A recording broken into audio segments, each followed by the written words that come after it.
So every once in a while, an iPhone that I used to hate ends up becoming an iPhone that I love, and an iPhone that I love or liked ends up being an iPhone that I'm not really the biggest fan of anymore. And I definitely do think, looking back, a particular iPhone that I'm not really, super in love with this iPhone, or an iPhone that I necessarily like anymore, although it was fairly important to me in my whole entire generation of iPhones, is probably the iPhone 6 Plus. Now, I think looking forward, at least a good thing is that a majority of the iPhones that have came out since the 6 Plus have been fairly good, have been fairly reliable for me, and they haven't really given me too many issues. But when this iPhone first came out in 2014, believe it or not, this was a big iPhone. This was an iPhone that brought a lot of cool things to the table that I was really happy about. But this was also an iPhone that at that time, you have to keep in mind, had a huge issue with being able to be bent very easily. I think we all know this. But this was also the first iPhone that I actually owned and used. So it was the first one I used, not the first one I've owned.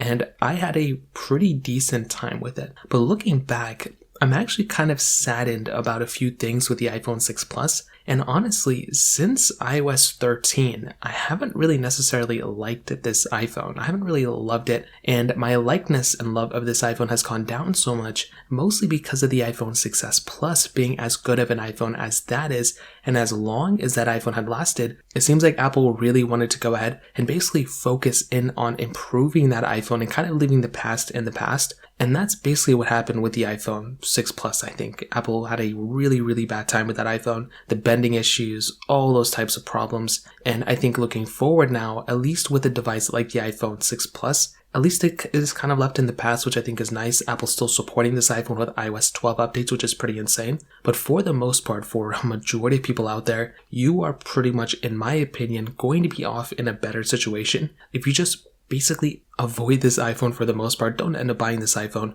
But the main reason why I'm not really the biggest fan of this iPhone anymore is mostly because of the issues that I've had, is mostly because of the amount of difference the iPhone 6s Plus had with this iPhone than the iPhone 6 Plus.